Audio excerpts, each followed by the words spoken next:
Good evening, sir. It's my pleasure. Thank you very much.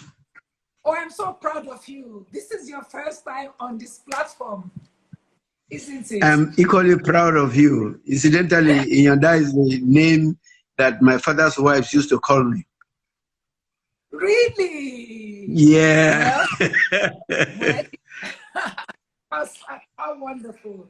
Professor, I mean, I don't want to start reading your credentials, but everybody on this live session, I'd like you to know that Professor Tomori is one of the foremost authorities in the world. I know that you also have a laboratory of your own and been working on vaccines from as far back as the 80s, worked on Lassa fever, worked on Ebola, and now working on COVID-19. So, Professor, thank you for joining us. Professor, if you could tilt your camera down a bit so we see your. Thank you, sir. That way or that way? Yes, it's excellent that way. So, Professor, no problem. Is this COVID-19 a curse from God? No way. No way. Well, you see, everything that we have, there's nothing new under the sun. All these have been there. But then when man comes into the order that God has set, you create problems for yourself. Right. Each of these viruses, they have their niches. There are animal viruses, plant viruses, bacteria too also have their own viruses. Each one, if you keep within your zone, you keep your virus within yourself. Take simple yellow fever, for example. It's a disease of monkeys. But then when we invade the forest, when we create new roads, when we build new cities, and then we drive the monkeys out and we get involved with the monkeys, the mosquitoes that bite the monkeys can also bite us and transmit the virus into us. What has happened with corona is that this corona is found in virtually animals, bats, and human beings. And then when you and I mix together, get the animals, the raw animals, and all these together, the virus from one comes to the other. Then they do what they call mutation. They mix and match. Right. And the mixing and match can produce nothing, which is innocuous, or it can produce something that is virulent, like the COVID-19 that we have now. Professor, are we heading towards a calamity in Nigeria with COVID-19? If we don't take our time, we'll be close to calamity. If we don't do what is right. You know, unfortunately, we're a country that lives by lessons forgotten. We're supposed to learn from lessons of the past. This was the same country that did very well with Ebola. But soon after, we discarded all those things. And soon Lassa fever came, and it's still ravaging us now. Nobody's talking about COVID, Lassa fever now, but we have more cases of Lassa fever this year than we had last year. More people have died from Lassa fever this year than the COVID. Before that time, it was yellow fever. Then it was monkeypox. So it's unfortunate that we never learned from the past. And this is the reason why we're where we are today. Professor, are you sure that this COVID-19 is not from 5G? It's so unfortunate that some of the rumors that are going around, they are absolutely false.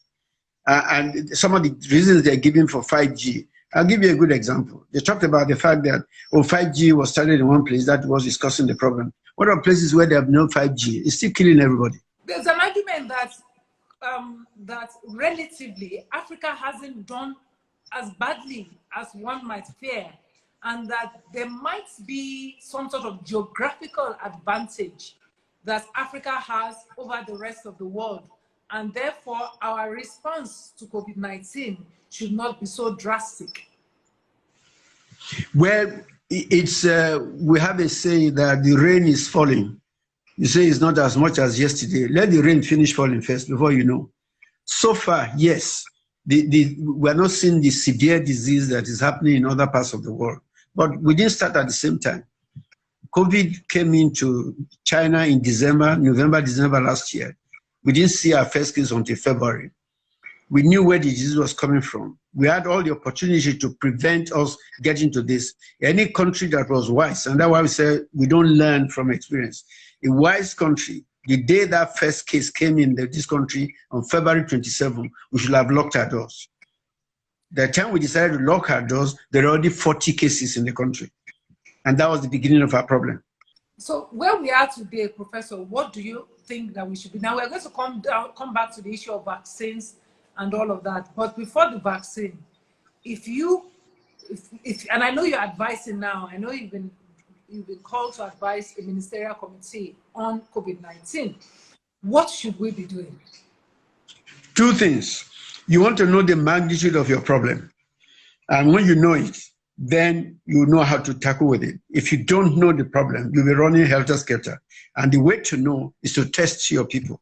There are different kinds of tests that are going on. The one we have now is quite costly, but there are also other tests that we can use, what we call screening tests, that will help you to determine that, okay, this group, we don't have a problem there, so we know where to face.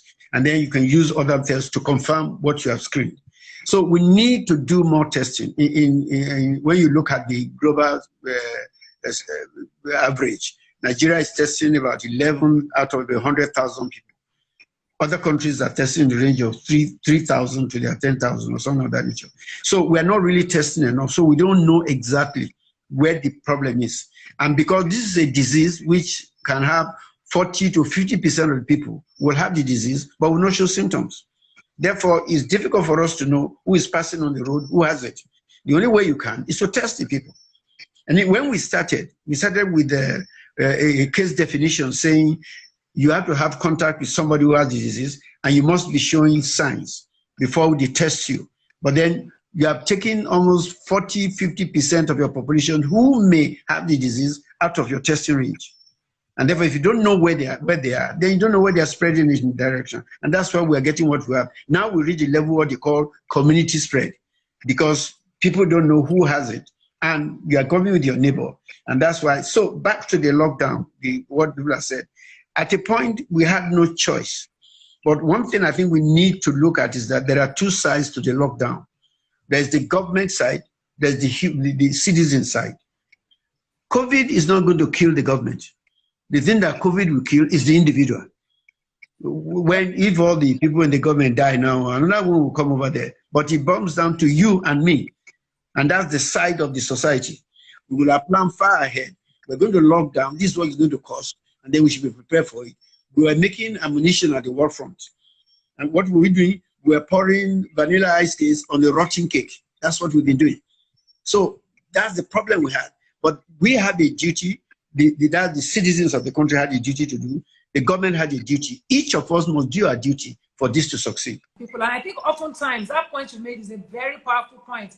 That, okay, so supposing the government dies tomorrow, what about you as an individual? And so where is your individual responsibility in that? If you were to advise, what should people be doing now? And we can come back to what government should be doing, but what should people be doing now as individuals? In the days when we were growing up, there were epidemics in the different stages. In the villages, there were epidemics. But one of the things they did at those times was that in the days of Wole Wole and all those things, in Mototo, Borian, Mole, that's what we're taught.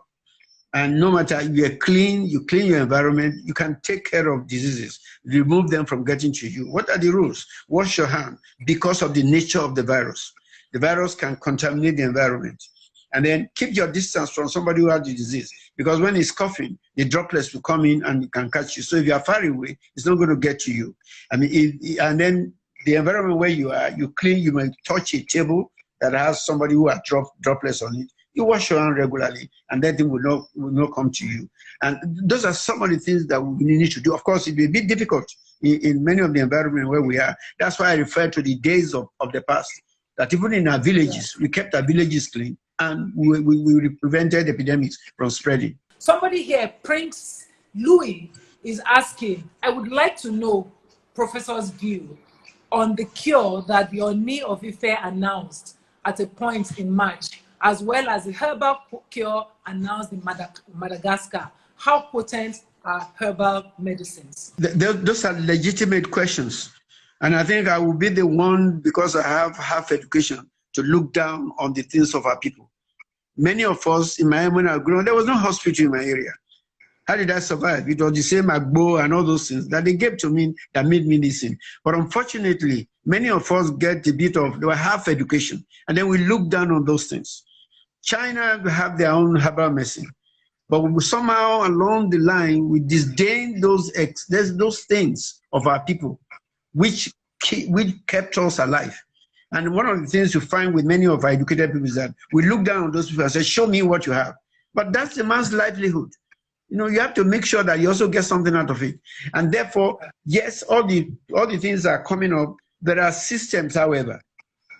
Each one must go through the process. So that if you're going to say this is a cure, there are certain processes that we need to do. The one of the onion of Ife, there's so many others that are coming up. They should go through the processes. It's not by saying drink 1 gallon of this and then you are cured. You know, that's not it. There are processes that must be followed. If we do that, I'm one of those who support that kind of thing. If we do that, we can even get cures on our own side. But until then, your cure may become a curse because we are not doing proper study about it. And what do you think of the Senegalese test? And what are the chances of developing solutions out of Nigeria, specifically vaccines and perhaps cure? What are you particularly doing also? Because I know you have a laboratory that does research in this area. Okay, let me, first of all, about the Senegalese test. The truth behind it, and that's one of the things we need to learn as a group of people. The funding for developing the test did not come from Senegal. It was UK government that gave 1.5 million to a UK company that developed that. What they are doing in Senegal is to produce that thing in Senegal. The question that comes to my mind is, why would Britain go to a French country when we have Commonwealth? It shows something, these are things we should begin to think of. Why would they do that? Part of the fun is that Nigeria is not a place you have confidence that you can set up your industries. And it's our attitude, it's our nature. These are things that are removing good things coming from us. So the Senegalese test right now is being produced in Senegal. And during this month, they'll be validating it. And if it works out, by June, they start producing and selling it. Now, that does not mean that we can't do that same type of thing in Nigeria. People talk about, you know, way back when we started working in Ibadan in 1971, 72, we produced every reagent we used in this country from that same Ibadan lab. We tested it and we had our own link with other people. When we exchanged reagents and things and to standardize reagents, but somehow all that died down because we abandoned science, we abandoned technology, and we became a country that was getting involved in consuming other people's science. And now you come around and tell me, let me divert a little. You talk about diaspora. Why did they go in the first place? Because the environment was not conducive for them to function. Now you want to bring them back. When the environment has even got worse, they will not come back. And so it is not that we don't have the scientists, but we don't have the environment for them to function. You remember in the time of Jonathan, we were looking for the first-class students in Nigerian universities. We gave them money to go to Harvard, to go to MIT. Where are they? They won't come back. Come back to what? To know electricity, to know water, and what is doing in MIT there. That's why they retain them. So we're giving money to MIT. Instead of using the money to develop our own self, we're going all over the world, putting money into other people's pockets to develop themselves. And the aid that you and I get in this country, if you examine it, 60, 90, 80% of the aid goes back to the people. When you get an aid from America, it's going to buy Jeep from America, not from Innocent. Half of the money you get goes back to them. So we should be sensible enough to know that aid is of no use for us. Bible even said it, that the man who gives benefits more than the one who receives. And that's what happens with aid. We have enough talent in this country if we spend our money well. Look at the current PTF. Have they ever talked to you about some of this money going to research? Where's the money going to? It's going to build isolation ward on a football field. And when the thing finishes, what do? They remove all those things. Where there are hospitals here, where we can use that money to improve the hospitals there, put up more permanent things there so that they can be used for future. Now we are having it on this football stadium, at the airport. At the end of COVID, of course, typically, we'll fold all those things up. 1.20 something billion will go into nothing. To be honest, I just want to cry. I just want to cry. I've cried for this country several times, and I'm still crying. And I want to roll myself on the floor in anger, you know, and then shake all of us. But because that is not going to get me anywhere, I've got to ask questions like this, that does it mean that with COVID-19, we are facing a situation that the only thing we have is going to be herd immunity? at the rate we are going, we're probably going to end that way.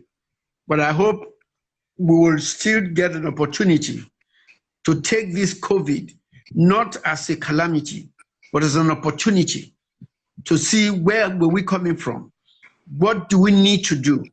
And when a country makes up its mind that they're going to succeed, we will succeed. I use the word attitude. It's attitude. If people in this country have that attitude that, you know, we have confidence in I keep telling everybody that I'm a very proud Nigerian, and I'll tell you why. I never left this country for my education, from primary to the university level. And I didn't study in Lagos. I didn't study in this. I went to one of the remotest parts of the country. In 1958, when I went to secondary school, I went to a town called Ugeri, which many people don't even know where it is now today. But in every part of this country, there was equal standard. There was standard of education anywhere. So you don't have to run to King's College to do a good education. We need to get back to that and look back into the past and say, what did we do right in those days? How did I go through? We had free primary education in the old Western region. I had virtually half scholarship when I was in secondary school. At the university, the government gave me scholarship. When I finished, I got a job. That's why I tell you I'm very proud of this country. And why I've not left, because I think I owe this country much more than I ever paid back to the country. But the generation today cannot say that. We must get back to the level where we can let them be able to say with confidence that my country has done this much for me. Let's see what I can do for it. But that's not what we're getting. Because some of the few people we have at the top are ruining us, are stealing our money, and making this country look like we are novices. 30 years ago, 2 students came from the US to come and study how to deal with Lassa fever. It was in Ibadan here where I am. And we took them around the country. This is how we do it, Lassa. This is how we do Lassa. This is how we solve the problem. 30 years later, 2019, Nigeria got into a problem with Lassa. And we called everybody from UK, from the common ancestors. And these experts came. One of the experts was the student that I taught in 1989. You know, so you can imagine why sometimes when you say you were crying, I said, I've cried for this country. I've cried because of those things. But then I'm not going to let that delay me. It is what we do that my own children will not suffer what I suffered. That's why I'm still talking. Prof, you said earlier that COVID can become an opportunity. In the same way that it could possibly become a big disaster, it could also become an opportunity. What can we do to make it an opportunity? To make it an opportunity, we need to take, we need to take this period of this lockdown and everything to really sit down and say, how did we get ourselves to this level? What did we do to make all this? This was a country that everybody was proud of. This was a country where the naira was $2 was to the naira. This was a country where, you know, name it, in any part of the world, you have a Nigerian news. They say, what happened to us? We need to look back. This thing didn't come suddenly. It was a gradual thing when the attitude, people's attitude changed. When in the days of integrity, in the days of honesty, when people now started, oh, maybe, you know, when the Yoruba man steals money, the Yoruba man will say, oh, Omawani. When the Igbo man steals the money, they say, oh, Diego is okay, no problem. When the Hausa man says Shikena, that is when we began to run into problem. When people steal money, no matter where it comes from, we should all condemn. In the days when I was growing up, if a policeman visits your house in uniform, nobody will talk to you for another 3 weeks until they find out that he didn't come to query you. We need to get back to that one. And that's what we need to do. And then look at the point, where did we go wrong? How can we move forward? And others have done it before. We're not the only countries that got independence. You can see other countries that got independence at the same time as us. Why can't we follow that? An opportunity has come, COVID-19 has come for us to sit down and look back on all those periods and say, what direction do we want to go? This is how we should do it. Professor, you at a time were the Vice Chancellor of Redeemers University. And yes. There's been a certain type of argument that one of the challenges we've had is because Nigerians have learned to outsource our responsibility to God, you know. And so when we have like tertiary institutions like a religious, the one that's set up by a church, where we could have been raising young minds with critical scientific thinking process, we seem to think that there's a dichotomy between science and God. And so, you know, everybody's waiting on some sort of miracle for something to happen. in the first instance, as VP of Redeemers University, how easy was it to be able to push the agenda of scientific thoughts and ideas in education then, and also now, how do we marry a deeply religious society, you know, and the need to take personal responsibility for our life and our country and fix it? Good. God created science. So it's not anybody who has conflict is talking out of ignorance. Let me put it that way. And either side of the scientists or the religious people, it is what I call arrogance of ignorance. And that's what is killing us. Now, I thank God that I knew about Jesus Christ before I became a scientist. But what science is confirming for me is confirming what the Bible told me. There's nothing new under the sun. And now it is when I got science that I began to find explanations of some of the things I believed and took with faith. I used to make a joke that if the Bible had said it was Jonah that swallowed the whale, I would have believed it. Because so many things are happening that, you know, if we only use the art of humility. If you remember in parts of the Bible, you had the Bible talking about how people like Daniel were well versed in science. So science is not human creation. God created all those galaxies. We are only just knowing about those things, you know, about those things now. People who are not well versed on either side are the ones who confuse it. I believe that science will eventually, hopefully, be able to explain some of the mysteries that we don't know. And you remember when people get Nobel Prize, they give them Nobel Prize for discovery. If it was not there, will you discover it? And if it was not existing, what will you discover? So you put it there. The greatest problem that you and I have about our religious leaders. Those are the greatest problems that we have. The Bible does not, many of them, the problem we have is human interpretation of what the Bible says. Even Jesus Christ said, if you do this, he did not say you must. If you believe me, if you do this, and the Bible says examine everything to be sure what it is. That's spirit to examine, you know, without taking your pastor's word for it. Go back there. All those people who use the pastor to reach God. God is open. Any of us can reach God anytime, anywhere. You know, you can go to him. You don't need a pastor between you and God. You have direct access. So until we get that liberated spirit in our mind, we're going to be under the subjection of religious leaders as well as political leaders. I want to come back to the issue of vaccines. How long yes, do you please. take to get the vaccine? Ordinarily, you are looking at 3-4 years to get a vaccine. Oh, but then, no. During the Ebola, but let me give some good news. During the Ebola, the processes were fast-tracked. And therefore, within 2 years, you got a vaccine. And it could be faster. I mean, you could do it because the vaccines of those days, there was really no emergency need for them. So things were done at time. Now we have a big emergency for us. Ebola came, we had the emergency. And within 1.5 years, they got the vaccine out. This is even, Ebola was restricted to West Africa. And it took us that. Now this is a global issue. And therefore, right now, there's only about 80-something different kind of vaccines on the market, which are being tested. But of course, you have to go through, I mentioned process. You have to go through the process.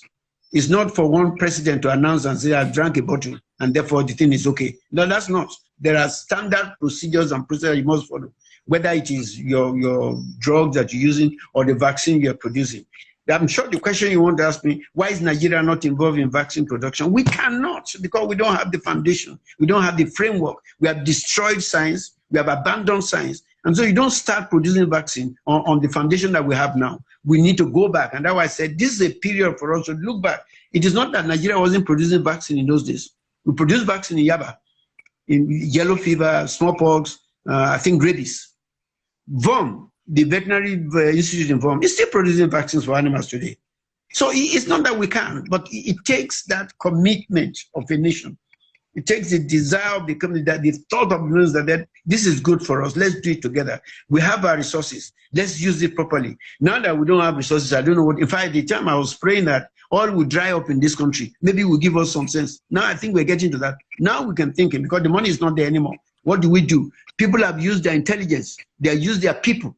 They have, now you're talking. I mean, I'm talking to you now. at the middle of the night without having to come to Lagos to come and sit down with you and take an interview. That's the thing. Our universities are closed. Secondary schools, in some of the secondary schools, are doing online training for their secondary students. Or our university system is completely closed down because they don't even have the simple thing in their office. We need to go back and see where the world is going. How can we? And we have the money for it, I'm telling you, if we spend our money rightly. I have a last question for you. Professor, okay. What would you say to young people? Because at the end of the day, the funny thing about COVID is they say the people that, are most likely to die are people who have underlying condition and older people. So at the end of the day, the future is for the young. It is their future. What would you say to the young Nigerians now, about turning the future around for themselves? Let the young forget about the future. Today is the young for the young people. Don't look into the future. Make what you're going to be in future, you do it today. So when they start telling you the future is for the young, they are deceiving you. Today is for the young. Get done right now. I am what I am today, not because of what I did at the age of 50. And what I am because of what I did when I was young, the education I had, the places I went to, the names I made. You now say the renowned professor. You didn't know me because at my old age. The renown came from the day I started working in my primary school when I was first in my class. When at my small size as I was made a prefect because of it starts there. Don't tell me the future is for anybody. Professor, today is for you. Professor, you've given us a lot of food for thought. I can only thank you. As I say to everybody, please follow Public Eye NG on all our platforms. I am going to take a lot of talking points from this and ruminate over them. I am going to thank you again. It's so good to see you use a new platform. You embrace new technology just like that. Yeah. It's absolutely fantastic, Professor. It's a pleasure. Thank you very much. COVID has provided us with a shock. What are we going to do at the end of this shock? That's my parting shot to everybody. Thank you for watching. I'll see you again next week, Friday, with a brand new set of guests. Have a wonderful week. Please stay safe.